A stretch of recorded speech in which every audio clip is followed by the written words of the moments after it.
নিজেদের পরম মিত্র ইসরায়েলের গোপন পারমাণবিক অস্ত্র ভান্ডার নিয়ে এবার খোদ মার্কিন কংগ্রেসের অন্দরেই শুরু হয়েছে নজিরবিহীন তোলপাড়। ওয়াশিংটনের দীর্ঘদিনের রহস্যময় নীরবতা ভেঙে ইসরায়েলের পরমাণু সক্ষমতা নিয়ে প্রকাশ্য স্বচ্ছতার দাবি তুলেছেন একদল প্রভাবশালী ডেমোক্র্যাট আইন প্রণেতা। পর্দার আড়ালে থাকা এই বিশাল মারণাস্ত্রের খবর এখন আর কেবল গোয়েন্দা নথিতে সীমাবদ্ধ রাখতে নারাজ মার্কিন রাজনীতিকদের একটি বড় অংশ। মার্কিন পররাষ্ট্রমন্ত্রী মার্কো রুবিওর কাছে পাঠানো এক কড়া চিঠিতে আইন প্রণেতারা সাফ জানিয়েছেন যে ইরান ও ইসরায়েলের মধ্যে চলমান যুদ্ধের এই অগ্নিগর্ভ পরিস্থিতিতে পরমাণু ইস্যুতে অস্পষ্টতা বজায় রাখা চরম বিপজ্জনক। তারা মনে করেন ইসরায়েলের কাছে ঠিক কতটি এবং কী ধরনের শক্তিশালী পারমাণবিক বোমা রয়েছে সে সম্পর্কে মার্কিন সরকারের পরিষ্কার তথ্য দেয়া এখন সময়ের দাবি। মধ্যপ্রাচ্যে ক্ষমতার ভারসাম্য বজায় রাখতে এই তথ্যের গুরুত্ব অপরিসীম বলে তারা মনে করছেন।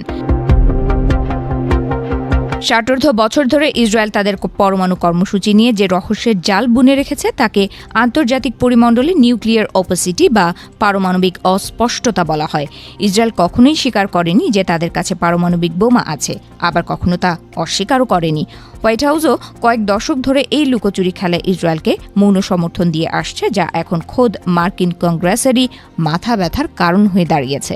আইন প্রণেতারা অত্যন্ত উদ্বেগের সাথে নেগেভ নিউক্লিয়ার রিসার্চ সেন্টার বা দিমোনা পরমাণু কেন্দ্রের বর্তমান অবস্থা জানতে চেয়েছেন। তাদের প্রশ্ন হচ্ছে, ইসরায়েলের কাছে ইউরেনিয়াম সমৃদ্ধকরণ বা প্লুটোনিয়াম উৎপাদনের সক্ষমতা ঠিক কতটা রয়েছে, তারা এই মারণাস্ত্র ব্যবহারের জন্য কোনো নির্দিষ্ট সীমারেখা নির্ধারণ করেছে কিনা, বিশেষ করে বর্তমান ইরান সংঘাতের প্রেক্ষাপটে ইসরায়েল পরমাণু অস্ত্র ব্যবহারের কোনো পরিকল্পনা করছে কিনা সে বিষয়ে মার্কিন প্রশাসনের কাছে সুনির্দিষ্ট নিশ্চয়তা দাবি করা হয়েছে। ঐতিহাসিক নথিপত্র বলছে সেই 1968 সালেই সিআইএ মার্কিন প্রেসিডেন্ট লিন্ডন বি জনসনকে সতর্ক করেছিলেন যে ইসরায়েল পরমাণু অস্ত্র তৈরি করে ফেলেছে। পরবর্তীতে রিচার্ড নিক্সন ও গোল্ডা মেয়ারের মধ্যে এক অলিখিত সমঝোতা হয়, যার ফলে ওয়াশিংটন ইসরায়েলের পরমাণু কর্মসূচির ওপর নজরদারি বন্ধ করে দেয়। গত কয়েক দশক ধরে চলে আসা সেই পুরনো গোপনীয়তার নীতি এখনকার পরিবর্তিত ভূরাজনীতিতে বড় ধরনের ঝুঁকির কারণ হয়ে দাঁড়িয়েছে বলে ডেমোক্র্যাটরা দাবি করছেন। বিভিন্ন গবেষণা সংস্থা ও গোয়েন্দা তথ্যের বরাত দিয়ে ধারণা করা হচ্ছে যে ইসরায়েলের ভান্ডারে অন্তত 90টি পারমাণবিক অস্ত্র রয়েছে। শুধু তাই নয়, তাদের কাছে এমন শক্তিশালী সাবমেরিন এবং ব্যালিস্টিক মিসাইল রয়েছে যা হাজার হাজার কিলোমিটার দূরে আঘাত হানতে সক্ষম। মার্কিন আইন প্রণেতারা মনে করেন ইসরায়েলের এই বিপুল সক্ষমতাকে পাশ কাটিয়ে মধ্যপ্রাচ্যে কোনো কার্যকর পরমাণু নিরস্ত্রীকরণ নীতি প্রণয়ন করা সম্ভব নয়। এই চিঠির রাজনৈতিক গুরুত্ব অপরিসীম, কারণ এর আগে কখনোই মার্কিন কংগ্রেসের এত বিপুল সংখ্যক সদস্য এভাবে সংঘবদ্ধ হয়ে ইসরায়েলের পরমাণু ইস্যুতে মুখ খোলেননি। গাজা যুদ্ধ এবং পরবর্তী সময়ে ইরানের সাথে সরাসরি যুদ্ধের প্রেক্ষাপটে ইসরায়েলের প্রতি মার্কিন রাজনীতিকদের একচেটিয়া সমর্থনে যে ফাটল ধরেছে, এই চিঠি তারই এক জোরালো প্রমাণ।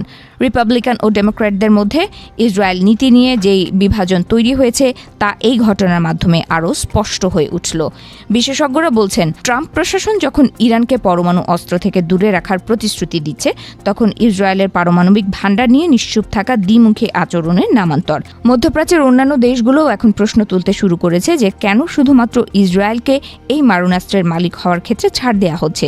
ওয়াশিংটনের এই স্বচ্ছতার দাবি আগামী দিনে মধ্যপ্রাচ্যের রণকৌশলে এক নতুন মোড় নিয়ে আসতে পারে বলে ধারণা করা হচ্ছে।